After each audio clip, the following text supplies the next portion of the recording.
Congressman Auchincloss, thanks for taking a few minutes to talk with me about the historic 24 hours there has been in the institution where you are a member.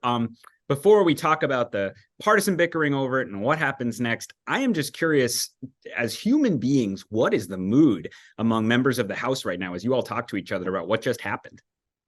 House Republicans were dejected. They looked like the locker room after the Patriots and Cowboys on the New England side. And all of us in the House recognize that this is a solemn moment. There's no cheering, there's no celebrating. For the first time in its history, the House of Representatives fired its speaker. And what that speaks to is the disarray and chaos in the House Republican Conference. It's not good for the country to have one of the chambers of Congress be rudderless. So, the pushback we're hearing today from the vast majority of Republicans who did vote to keep Kevin McCarthy in place. They say Democrats are the ones who are sowing the chaos by aligning with Matt Gaetz and his faction. And I saw one person say, I think Brian Fitzpatrick said in the last hour, punishing McCarthy for being bipartisan and passing that. I see you shaking your head. Why do you disagree with that argument? We also heard Speaker McCarthy blame Speaker Emerita Pelosi for this, which that's a real stretch. Somehow it's her fault for his being overthrown. I think it's important to remind people about the split screen here, because Democrats were in control of the House of Representatives last Congress and actually had the same majority that Republicans are dealing with this Congress. So what happened last Congress? Well, Democrats reached across the aisle on infrastructure, on manufacturing, on Electoral Count Act reform to help heal our democracy, on gun safety legislation, on support for Ukraine. We tried to reach across the aisle for support capping the cost of insulin and empowering Medicare to negotiate drug prices. Republicans regrettably did not do so there.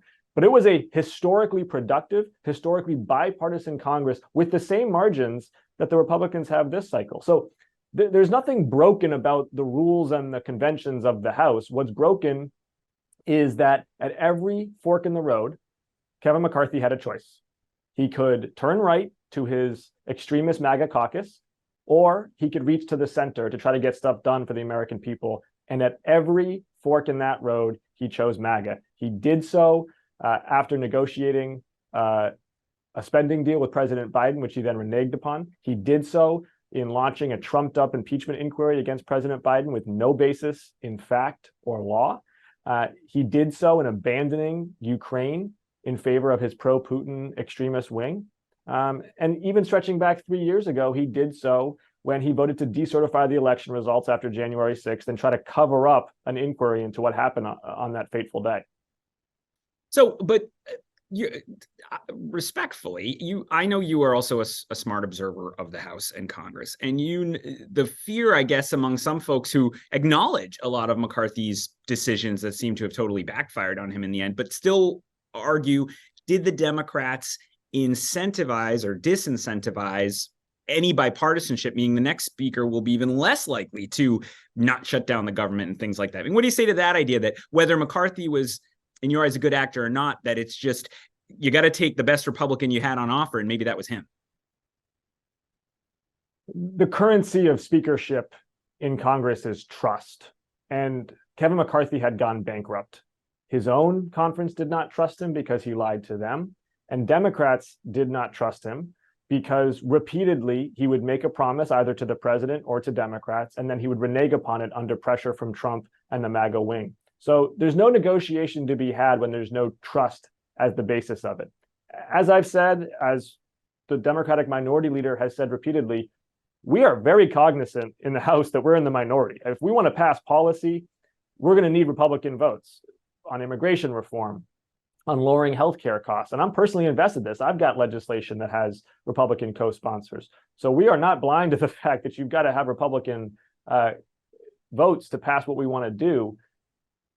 But we're not going to be fooled for a third time with somebody who has repeatedly gone back on his word. Democrats started this Congress voting for Hakeem Jeffries with unanimity on every single one of the 15 ballots. There is nothing that has happened in the last 9 months that makes us think that he is still not the best candidate to be Speaker of the House. I saw, it's a bit on more on the petty side of all this, but that at least Pelosi and Hoyer have been kicked out of their hideaway offices, which I know are cherished among senior members of Congress. What did you make of that decision? Seems petty. Nothing more to say on that. It was a small act, and I have few words to describe it. Fair enough. All right, look ahead. I mean, again, it's every member of Congress I cover is a Democrat, so it's always observers rather than the prime actors in this. But what do you think is going to happen now? I mean, I've seen everything from they'll quickly coalesce to Patrick McHenry could be speaker or acting speaker for quite a while. What do you think is going to happen? I don't know, because I don't have my finger on the pulse of House Republican dynamics. What I would say to my Republican colleagues is this, though. Do not expect that House Democrats are somehow going to run to the rescue of your preferred candidate who cannot get the necessary votes within the Republican conference. As I said, we started this term voting for Hakeem Jeffries unanimously in 15 straight ballots because we think Hakeem Jeffries is the best person to be Speaker of the House right now. This is an individual with a strong bipartisan track record and excellent leadership capabilities. And observers will say, well, come on, the Democrats are in the minority in the House. That's not feasible. I would counter that Hakeem Jeffries starts this contest for Speaker with 212 votes locked up. That's probably 50 to 100 more than any other individual in the House of either party could claim. So why is it so absurd to put forward that he could get 6 Republicans out of 18 who represent Biden districts to decide that they're sick of this circus and they want to actually try to find common ground on some critical issues, immigration being 1A.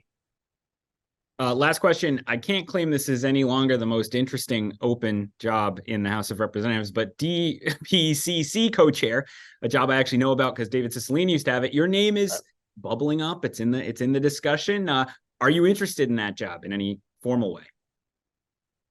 I was talking to colleagues about it earlier this week. I think it's important that Democratic messaging and policy architecture, one, be in sync with President Biden's reelection campaign. I've been a strong supporter of President Biden and will continue to help him communicate to the American people about what we've accomplished in the first 3 years of his administration.